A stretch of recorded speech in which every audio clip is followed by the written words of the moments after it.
Welcome to the TrueLens podcast. If you love the Minnesota cities of Newport, St. Paul Park, Great Cloud Island, Cottage Grove, and Woodbury, you're in the right spot. TrueLens, TrueLens, TrueLens podcast. I'm your host, Ann Schweisguth. I'm the executive director here at TrueLens Community Media. And joining me today as our co-host is the mayor of Newport, Laurie Elliott. Well, thank you so much for having me today. I really appreciate a chance to talk about Newport and all the good things we're doing there. I love it. Thank you so much for coming on today. How long have you been mayor in Newport now? Well, I'm starting my 5th year. So I started on the council in 2019 and served 2019 and 2020 and ran for mayor. Served a full term and then was reelected last fall. So I'm on my 2nd term. What's your favorite thing about Newport? I think it's a very friendly people. It's got that small town feel to it. But I really love the kind of old growth trees and the nature, and it's just got such a great vibe considering we border the city of St. Paul. And I get a whole lot of animals in my backyard, deer and turkeys, of course, but possums and raccoons and foxes all make their treks through. So, wow, I love your word vibe. That's like the perfect word for Newport. It's got its own vibe, own characteristics. I was driving up, what road was it? I was driving up and I saw a giant chicken or rooster. It was made out of metal. And it was on the corner of some road, and I thought, that is the coolest, metal rooster I've ever seen. It had to be 4 or 5 feet tall. Well, and that's one thing when you go out door knocking, you see so many interesting things that people either have in their yard or creative things they've done with their decks or their front doors. It's, it's just kind of fun to see all the creativity. Newport just had their annual community festival, Pioneer Day, a couple weeks ago? Yeah. A little rainy this year. But y'all changed some things around, and it was longer, right? Yes. We normally did it one day on Sunday. They shifted it to Saturday to see if that was a little easier for people to attend. Of course, you're right. The rain sort of slowed down the attendance. It kind of picked up a little bit in the afternoon, but it was kind of a light rain for the parade, and I have to say I kind of loved every minute of it, I heard there was still a great crowd for the parade, even in the rain. There was, and, thanks to all the parents who came out, too, with their kids in the rain and the umbrellas. Free candy. Yes, that's all it takes, apparently. Some of the new things they did this year, Friday night, they had a movie in the park. They had fun. Between 60 and 70 people were there for that. Wow, at Pioneer. Yeah, okay. And it was a warm night, pretty humid, kind of sticky, and we still had great attendance. So I think the kids really enjoyed it, and we had free popcorn for those who came. Oh, fun. And then Saturday morning there was a road race, a 5K road race, and then they had a kids' fun run also. And that's new, right? Those were both new events. Okay. And so that was kind of exciting to see our local businesses kind of partner up with the Pioneer Day Committee, and Soren and Emmy did just a great job of kind of bringing some new ideas to the Pioneer Day this year. I always say, and it's not just because you're here on the podcast, but Pioneer Day is one of my favorite festivals to go to, and I go to a lot of different ones. Yeah. I just love it because even if you don't know people, everyone there will just stop and chat with you about anything. Yeah. It's like your old friends, but you just met. Right. Which I just think is amazing. Plus, they have the all-you-can-eat corn, which they dip in the butter. I mean, you can't beat it. Well, and it's, it's kind of a fun thing, too. To get the corn, you have to buy the button. The button's $3. But the button design is always from one of the elementary school students at Newport Elementary School. And the park board, that kind of gets narrowed down, and then the park board gets to pick what the button will be for that year. So I love that. That's so fun. Yeah, it's a neat connection, and they're pretty inexpensive for the amount of corn you get. I don't know when the last time was they changed the price on that. So it's $3. $3. Yeah. I mean, you can't really go wrong with that. No. Well, hopefully next year a little less rainy, a little less humid. Yeah. But still, a fun, great community event. Yeah. I think one of the things that surprised me, too, at the last council meeting, I thanked and list off all the financial sponsors and the volunteers. And, it was 34 businesses and volunteers that really needed to come together to make this happen, plus the fire department, plus the public works staff, plus the Washington County Sheriff's Office.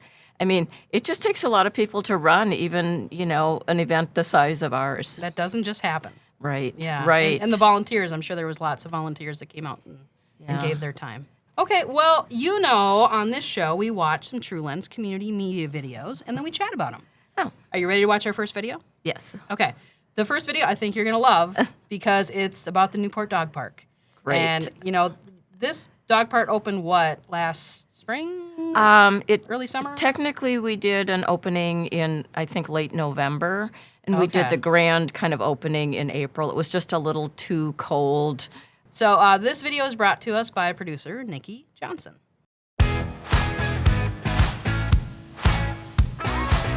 The city of Newport unleashed a dog park. Let's check it out.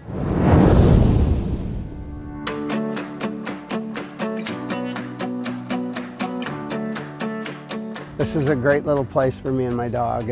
I live in an apartment, so this is really nice to come out here and just kind of let her run. So we're having a great day. We ended up with this location here. It's about 4 acres. I think it's kind of unique. We were able to squeeze it right in a residential area. This is owned by Marathon Refinery. This was heavily wooded, a lot of buckthorn and invasive species, and we spent almost a year kind of clearing it out, getting rid of a lot of the invasives. I think it's great. I mean, it's really quiet and it's nice to have a park just right down the street. We've got a large dog area with a water hydrant available. We don't have a specific limit on the size for the dogs in the small dog area, but it is intended for smaller dogs. There's bags available here, garbage to drop off any waste. There's trails to walk around the outside. There's some benches so you can just kind of sit and let your dog run. And it's not overly complicated. It's really clean and tidy too, which is nice. And I like that there's the trails already set here for you to walk on. The hours of the dog park are sunrise till sunset. Your dog needs to be licensed with a city, and then a max of 2 dogs per person in here. Kids need to be accompanied with an adult, and then no toys for the dogs. And the reason for that is to eliminate competition. In my apartment, we've probably got 12 or 13 dogs in the apartment. And the word has kind of spread around the building that this is a nice place to just come walk your dog. Whether you're a Newport resident or just passing through with your 4-legged friends, the dog park is now open and ready for your pups. Mayor Elliott, how did the dog park come to be? Well, it's kind of an interesting story. When I came on as mayor in 2021, I approached the council about doing a survey of the entire community, really a validated, random household survey with a professional survey firm. And they decided yes. And the first thing on that survey was people wanted us to update our playgrounds. But second was a dog park. And that wasn't really on my radar as something that people really wanted.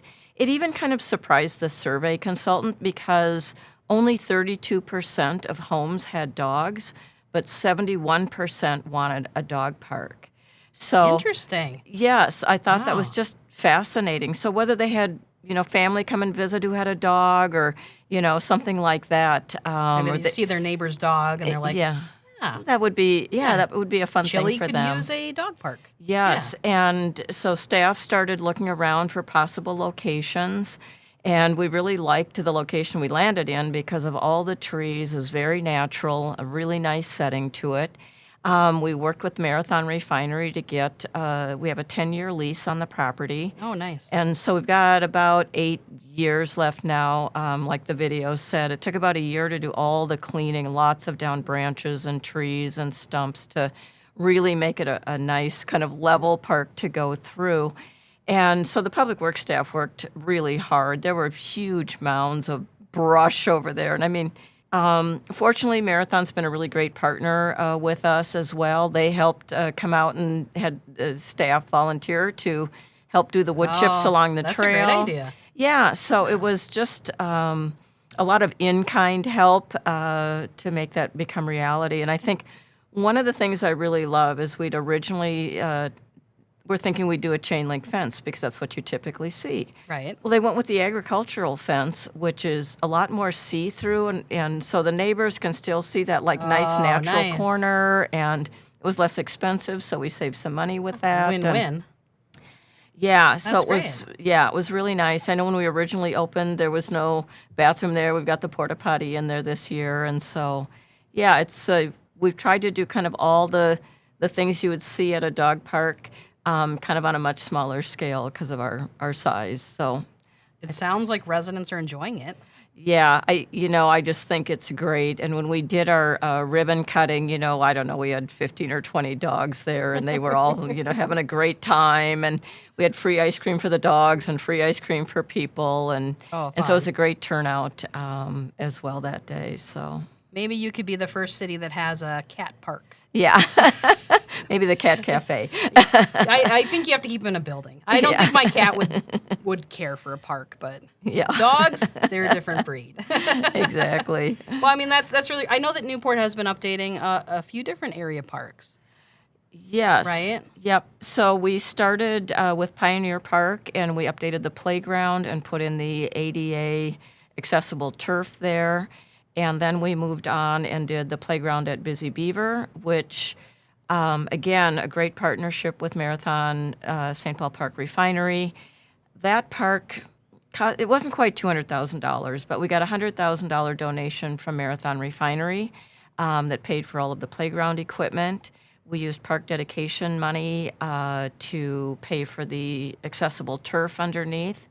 And then we put in about $15,000 of taxpayer money to cover the rest, the concrete work that was done, and they did some sprucing up and painting and kind of getting ready to put in a new park, which has got a much bigger footprint to it than the old park did, and more modern, equipment and play equipment and climbing wall and stuff like that. So, and we got the swings back in there, which I know that was a big request from the neighborhood. People love swings. I tell you. Yeah. They get real serious about swings.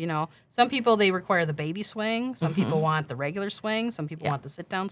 Swings are a whole thing. Yeah. You don't know until you start working in government where you're like, wow, swings. People are very passionate about that. Exactly. Which is great. Yep. Are there any upcoming amenities that will be fixed up in the next year or so? We're working on the sports courts resurfacing right now. That was from our 2021 park survey. That was the number 3 item that people wanted us to do, was get the courts resurfaced. The surface that was there was 12 by 12 plastic tiles that had little kind of zigzags on them. And so it wasn't a particularly consistent surface. It wasn't particularly level after all these years. And which park is this at? This is up at Loveland. Loveland, gotcha. Yep. Okay. Yep. So it's a basketball court. We'll have 1 tennis court when we're done, and then I think it's 3 pickleball courts are going in. Oh, that pickleball. Yeah, that was People just love their pickleball. that was a big request to get pickleball courts in. I'm happy we're finally getting there, but that will then finish out kind of the top 3 requests for the playgrounds, the dog park, and the sports court. It was really nice to have the community speak so clearly on that survey about what amenities they wanted us to be working on, and really fun to feel like, we're doing things that people are going to go and use. Right now, we're seeking funding to do a riverfront park in the Cedar Lane area, and so we've got a concept plan for that done, and so... What would be at that area?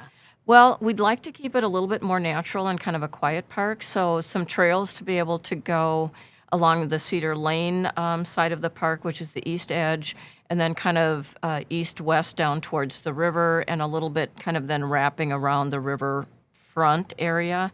There was a dike there or a levee there that has been breached, so the trail can't go completely around because you've got a gap there where the levee was breached. We'd like to put in a shelter, some parking, and hopefully a canoe kayak launch. And so it'll all just kind of depend on what kind of funding we can get to That would be fantastic. get things done. Yeah, but other than that, leave the rest of it kind of pretty natural. And So you could go down there and have a picnic or, just chill out for a little bit. You have amazing river views in Newport.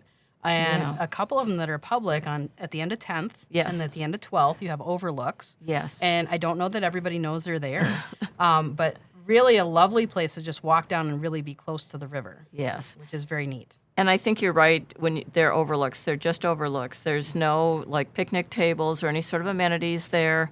But watch the barge traffic and the bald eagles. There's just a lot of interesting activity along the river that you can see. It'd really be great to have a park right on the river there. And this has been a really long process. There were homes there. It flooded regularly, and with money from FEMA, the homes were getting bought, a little bit of Newport money, but, money from FEMA and the DNR bought, torn down. We got the last home a little over a year ago, well, probably a year and a half ago. And that's now taken out, and so the plan was always to do some sort of a park there. So, yeah, I remember back in the day we would always talk about the crest of the river and the flooding, and I think it's at the 10th Street overlook, if I'm not mistaken. There is a mosaic pillar that shows each year and where the river crested. Yes. Which is kind of interesting to look at, how high it's gotten. Yeah. Yeah. Well, and I think if you go on our landing page for our website, you'll see that pillar there. You're right. It's right on your website. Right. Yeah. You don't even have to go down to 10th. Yeah, you can just. Let's go to our next story, which is also in Newport. Yeah. This is a story I did about a year ago about the Newport Library and Community Center, which is a fantastic building and so interesting if you love history or just love unique spaces. We're going to hear from Library and Community Center Coordinator Sarah Marie. It's a unique thing to stumble upon a building that has stood for over 155 years. But that is exactly what you'll find driving along 7th Avenue in Newport. Looking at the building today, you might think it looks like a church. And you'd be right. In 1868, it was a Baptist church and later held Methodist services until it turned into the town's library in 1897. And since that day, it's been a place for the community to gather, not bad, learn, I do not like them saying I am, and enjoy each other's company. The whole building was built with cherry wood, so they literally took down the trees on the property to build the church. The windows were recently restored. The windows are really neat because they're the original windows, and if you look at them just right, you can see that they're milk glass, which was the original way of making windows back in the 1800s. One of the most unique things about the Newport Library might be its collection. All of the books in the library were donated over the last 10 years. And so that's just really cool. People do still donate books to us. We're thrilled to take them, and we try to shelve a lot of the new items. We also like to shelve a lot of classics, and I like to shelve things that I don't think people are going to find in other libraries as well. Just kind of little diamonds in the rough. It's going to be in one of these 2 rows. Last fall, a student named Kayliana made her way into the library. I would eat them here or there. I would eat them anywhere. She came in because she wanted to improve her reading levels, and she has very much so done that. And I think I'm getting a little emotional. I apologize. It's just one of the fun parts of our job. Kayliana not only comes once a week, but twice a week. And if you ask her what she thought about the Newport Library, she would say, good. And what would she tell a friend? Just tell their mom and say, can I go to the Newport Library? Of course the answer would be yes. Thank you. So that building, built in 1868. Yeah. It's almost hard to comprehend. 1868. It's been around that long. And it looks amazing. Yeah. I mean, it's such a cool building even to walk into. When Angie Craig first came in, when Newport first became part of Congressional District Number 2, she came and visited Newport as being new within her district, and we drove around, and we had to stop so she could take a picture of the library building because it's just such a step back in time. It really is. And, the video talks about it being a church. It started out as Newport Baptist Church and then became a Methodist church and then became a one-room schoolhouse and then became a library. And it's been a library for a very, very long time. Yeah, since 1897. Yeah, that's a long time. Yes. Yeah. And it used to be a part of Washington County's library system. So in 1881, I think, or 1981, we became part of that. And then, as you mentioned, about 10 years ago or so, it just didn't quite fit into, it's not a very big building, and it really just can't run the numbers that they need it to. And a community volunteer stepped up and said, I still think there should be a library in Newport, and cleaned up the building and took book donations, and that's kind of how it got where it is today. So It has an impressive collection. yes. It has books, it has magazines, it has games, it has movies. Yep. A lot of Puzzles. things. Puzzles. Yeah. Yeah. And just a really, like you said, a really fun building and atmosphere. I think there's a crafting group that probably still comes in. Yep, once a and week. crafts. They And craft. They've got a Yeah. silent book club that meets once a week. Wait, a silent book club? Yeah, do you know what that is? No, what is that? It's where you come together, you sit and read in quiet for a certain period of time, and then depending on the type of club, but usually then you go around and you just talk about the book you're reading and kind of what the story is. Oh, I have So- never heard of that. Yes. That's fun. So Well- they're not reading the same book. Nope, you're reading your own book, and I think it's a great way too to hear about books you might be interested in reading. Right? That's what I was you know? thinking. I'd be like, oh, I need to check out your book next. Yeah. I was recently on a trip reading a book called The Elephant Whisperer, and so I was talking to someone within the group, and I said, "Oh, it's really interesting," and I didn't know all this stuff about Africa and tribal politics, and the guy runs a game reserve, and so I said, I'll give it to you. I'll finish it before we go. Well, she's finished it. She's now passed it on to her daughter, Oh, who's going to nice. recommend it for a book club. And so, you just don't know how kind of books and reading can really connect people, from all over. What a great So, idea. Yeah, That's one of my favorite things to do with books that I purchase. Yeah. Is to just pass it on to somebody else. right. And they can pass theirs on to me if I don't get it from the library. Yeah. And volunteers are really what make that library run, because they cover, a lot of hours so that the library can be open. And she just does a lot of activities with kids. There's always some sort of craft around, whatever holiday it is, whether it's St. Patrick's Day or Halloween or, something pumpkin carving. Sarah Marie, I don't know how she comes up with all of those. Yeah, But you can see them on City of Newport's Facebook page. Yes. She's on there from time to time, and she always advertises those activities. things they're doing. Yeah. Well, and I had to chuckle because I'm old enough to have learned cursive writing as part of So am I. the school program.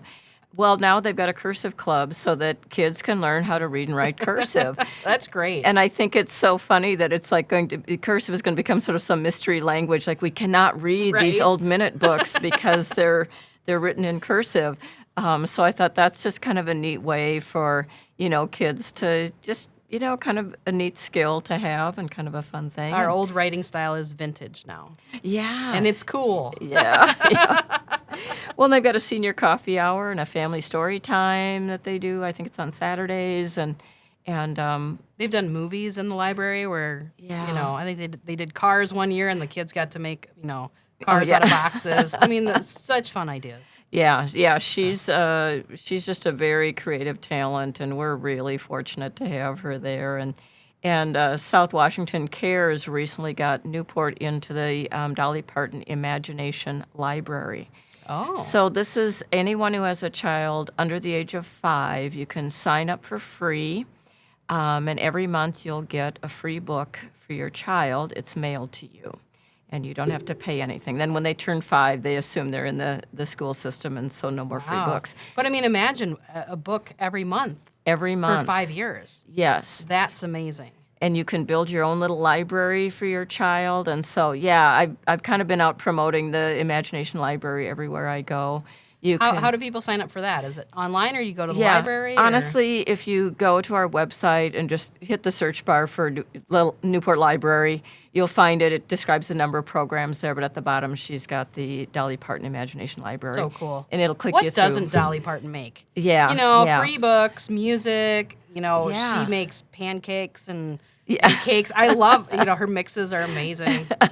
Well, and I think what really drove her into early childhood literacy was that her father couldn't read and write. Oh, okay. And so this is a program that's really near and dear to her. And as funding becomes available, they add more zip codes. So you have to live in the 55055 zip code in order to qualify from Newport. From There Newport. are Newports all over the country. Or Newports. Well, there are Newports probably all are over the Newports, country. yeah. Yes. Rhode Island, for example. But the 55055 will get Zip you code. into that program. Yep, because they'll ask for your Wonderful. address to where to mail and then your zip code, so then they'll know that you qualify in. I'm so glad that we found that out today. Yeah. Well, if anybody wants to visit the Newport Library, it's on 7th Avenue in Newport, and you don't have to be a Newport resident. Anybody is welcome to go and check out the material. So, okay, let's talk about one more piece of history before we conclude today. This is our regular history piece, and it's going to be about Military Road.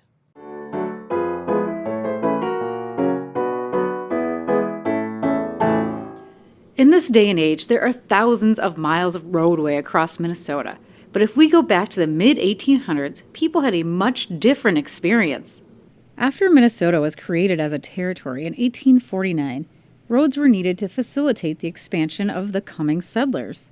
One of the first roads constructed through the East Metro was Fort Ripley Road, which was 146 miles long. This road began in Point Douglas in Prescott, Wisconsin, passed through Cottage Grove on what is now called Military Road, went through Newport where Bailey's Nursery now stands, and then went all the way to Fort Ripley in St. Paul. These early roads were very crude by today's standards. Basically, they were all dirt that was excavated, and then culverts were made out of the rocks for water runoff, and bridges were constructed out of wood.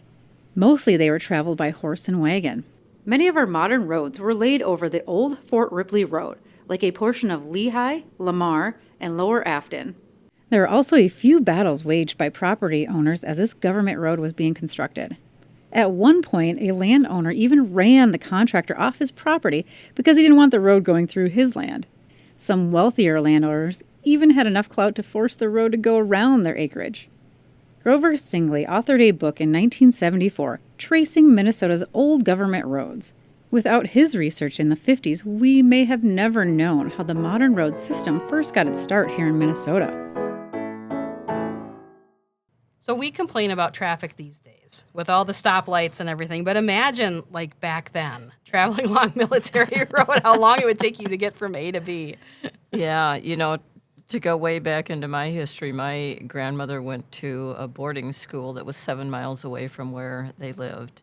That's a long distance. Yes, it was horses and a carriage, you know, the open sleigh that they took, and she came home at Thanksgiving and Christmas. Oh, wow. Because it was too far. I wonder how long it would take her to go 7 miles. That's a good question. It was with a horse or two. Yeah, I can see why. You know, it's Yeah. like if you went to college up in International Falls. Maybe you don't come home every weekend. Right. Wow. Exactly. Yeah, I love history. Are you a history buff? Do you enjoy hearing about history? You know, I enjoy going and seeing history and then coming back and reading about it more than reading first. It doesn't really stick as well as once I've been there and kind of understand kind of visually, you know, what has gone on. So. You want to be in it. Right. Yeah. Lots of great history in Newport and in South Washington County in general. Yes. Just a lot of stories. I know the South Washington Heritage Society has a lot of meetings and discussions about local history, and so if people want to learn more about it, exactly, it's a great place to go. Yes. Okay, before we end here today, I just wanted to go over some upcoming events coming up. Big Truck Day at M Health Fairview Sports Center in Woodbury, 8:30 a.m. It starts off with a sensory hour. That's kind of no lights, no sirens or horns. Event goes to 11:30. The Teddy Bear Band will be there, and the event is free. Cottage Grove Food Truck Festival coming up on September 13th from 11 to 6 at Kingston Park. Tons of food trucks, kids' activities, live music. You've probably heard of the Newport Fire Department Booyah. I think this is the 71st year of Booyah, I think I read. But that's going to be September 21st from 11 to 4 at the Fire Hall. You can buy Booyah by the bowl, quart, or gallon. You used to be able to bring your own container, and they would fill it up, but I guess they're not doing that anymore. They have containers there for you. Traditional or Cajun, kids' games, bounce house, face painting, silent auction and raffle, beer garden, and more. That's on the 21st of September. And Cottage Grove Public Works Open House. This is an event that only happens every other year. It is September 25th from 3 to 7 p.m. Super fun for the kids.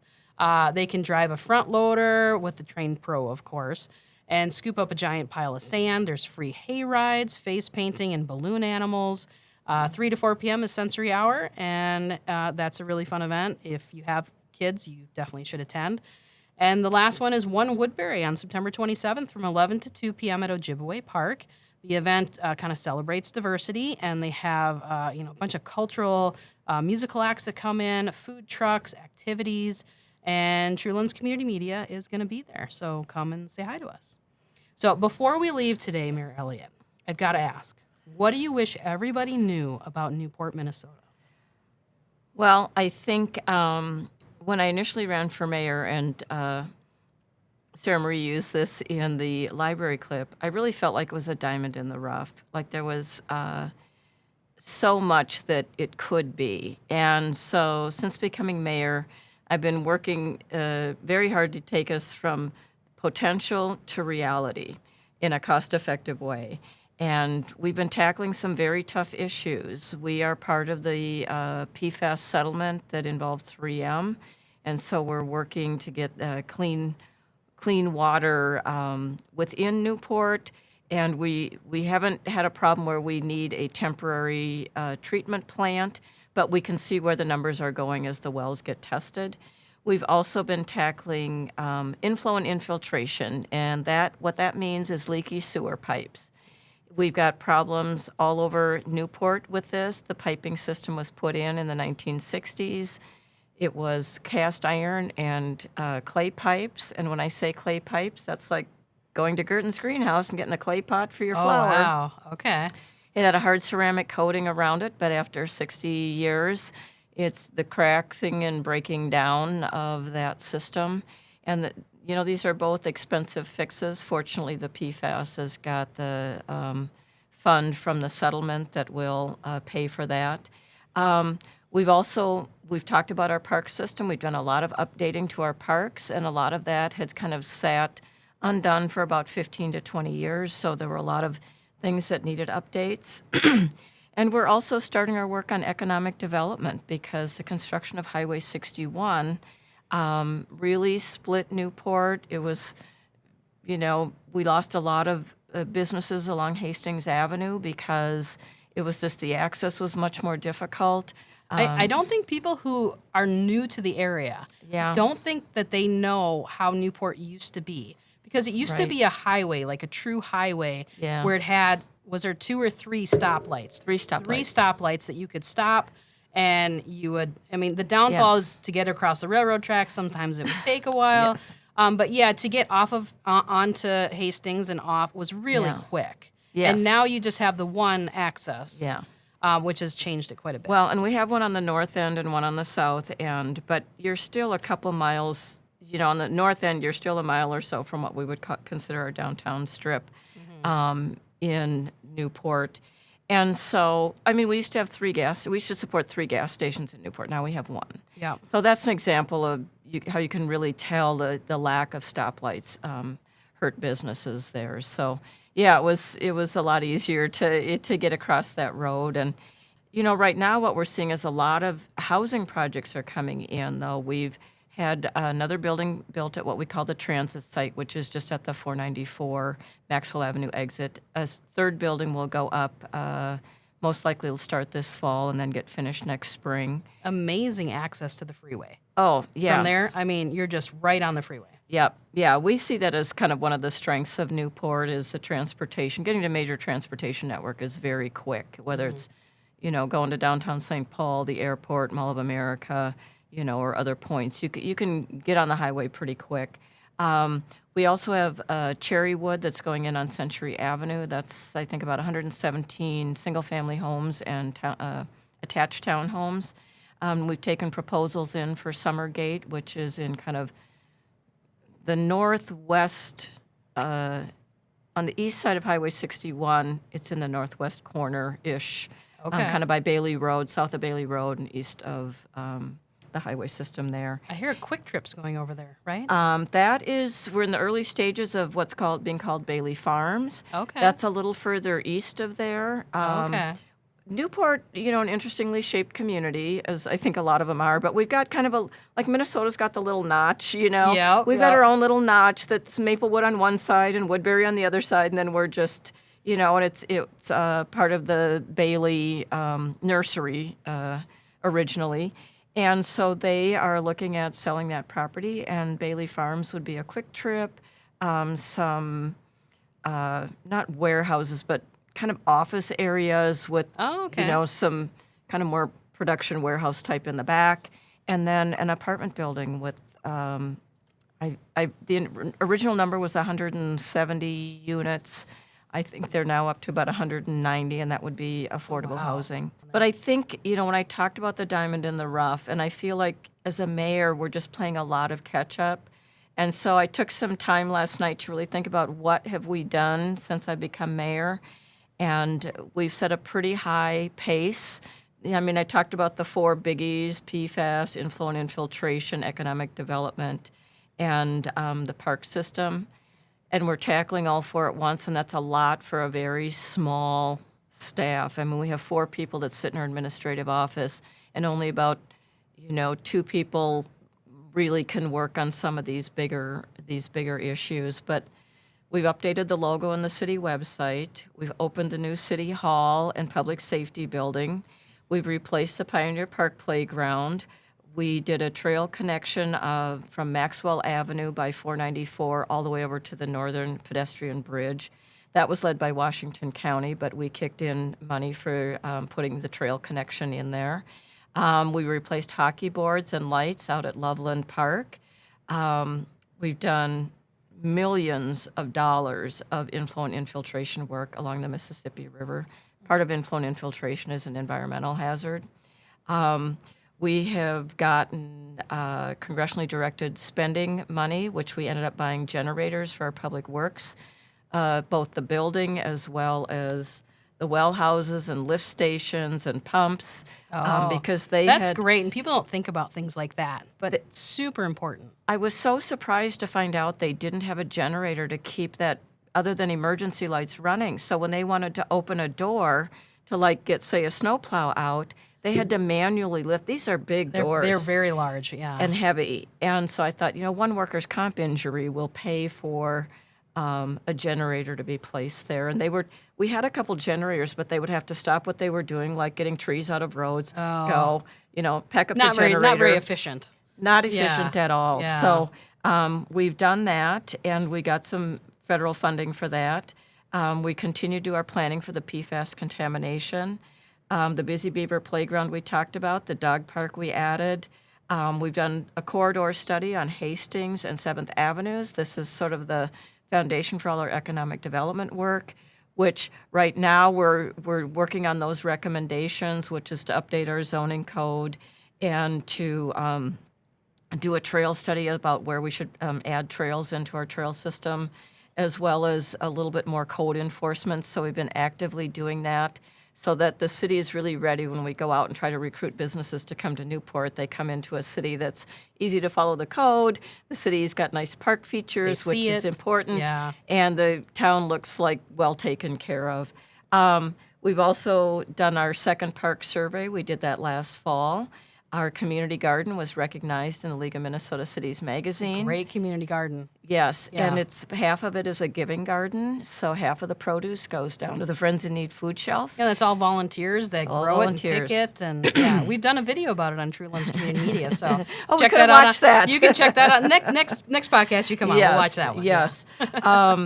We expect transit service to return to the transit site later this year, and it was originally a line that ran north-south, so in St. Paul and then south towards Hastings. Now it's going to go east-west, so it'll go to the airport and Mall of America, and then it'll go north to the Gold Line. Oh, So it'll be able to allow people to and connect. that's bus rapid. Yeah, yes, it'll be Yes. bus service. Okay. It'll have other stops along the way, but then you'll be able to get on to either the Gold Line, or you'll be able to pick up, I think it's the Blue Line is at the airport, Mall of America connection. So it'll be nice for people if you've only got one car, you'll be able to get over there Right. and do that. We've done some environmental projects like the solar panels we have at both City Hall and Public Works. We're doing the food scraps program that's part of Washington County. So we've been doing a lot of things. That is a lot of things. Yeah, and currently, I talked about this earlier, we're trying to get money for the Riverfront Park. We're in early stages of planning for Lions Park. And I think everything that we try to do, we really try to do with quality. We just try to do it scaled for a small community and what we can afford and what we can, basically fundraise, how we can find grants and other things to help really stretch that tax dollar. Well, you've done a lot in 5 years. Imagine what it'll look like in another 5 years. I have a lot on the list. Want that Riverfront Park open, want to get Lions done, Well, you will not have a shortage of things to do. That's for sure. That's the one thing about your city staff's going, oh boy. Yeah. Exactly. Yes. Well, final word. What's the final thing you'd like to say? I think Newport's got a really great future, and I think we're really on track. In 2023, we brought in it was just over $4 million in outside funding. That's so amazing. It was grants, donations, state bonding money, deed money. It comes from a lot of different places for us. That is more than our entire budget and debt payment for 2023. This is a huge thing to point out because I was talking to your city administrator, Joe Hatch, about this, and he was telling me this. To bring in more money than your budget in outside grant money, that is such a huge win for the residents. It really is. And I realized fairly early on as mayor that if you don't have the money, you can't fulfill your dreams you have for this community. Mm-hmm. And so, I've done a lot of presentations on inflow and infiltration, Probably more than you wanted to, right? Well, we just had one a week and a half ago with staff from the Met Council. We have a new Met Council rep. We had Representative Mary Franson was there, who's on the State House Capital Investment Committee. For short, we call it the Bonding Committee. Rick Hansen was there, who's our representative in the State House. And to get a chance to talk to Met Council staff about, Newport, what the problem is, that we don't have the money to pay for this as a small community, and it's a big, big problem. And, we're tackling all the tough stuff. But yes, I've talked to the Senate Bonding Committee, the House Bonding Committee, federal staff. We've got money right now in congressionally directed spending. This is the shorthand is earmarks. It's a little over $1 million for inflow and infiltration. For the first time, both Senator Klobuchar, Senator Smith, and Representative Craig carried it on their list of projects that they wanted submitted to the appropriations committees. Oh, that's fantastic. So we had all three putting it on their list, which has gotten it now into appropriations for less money than I asked for, but that's sort of your expectation too. So now it's really the two appropriations for the House and the U.S. Senate have to kind of come together on a bill. Hopefully you get positive. Hopefully you're in those final bills. You get a positive vote for it, and it gets signed off by President Trump. So let's hope for all of that to happen. I have my fingers crossed. Yeah. What is timing on that? Do you know? We've requested in the past, so this is our third year requesting for I&I, and which is the shorthand for inflow and infiltration. This year, we were in last year's cycle, and they were, the bill was set to be approved, but when there was an issue related to the funding to keep the federal government running, all of the earmarks got set aside. And so the bill was just like, all of this is being taken out. So it didn't just hit Minnesota or Newport or, it was You never know what's going to happen at the Capitol, whether it's Minnesota or Washington. Exactly. But, and I think all of our success, it's not magic. Our staff and our council, we're working hard, and I really can't thank the staff and the council enough for kind of having a vision of where we can go.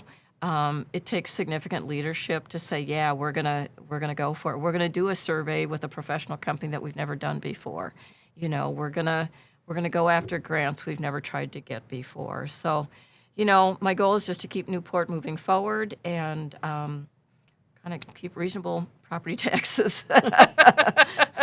That's our goal, too, is to bring those down. But that is the perfect place to end our podcast. Okay. Well, thank you again for having me today. I appreciate a chance to talk about Newport. Absolutely. This has been fun. Thank you so much for coming on the podcast. I really appreciate it. You're welcome. And good luck with all of those projects. We'll come back and, you know, at least maybe a year, we'll check in with you and see how what's you're doing. going on. Yeah. Yep.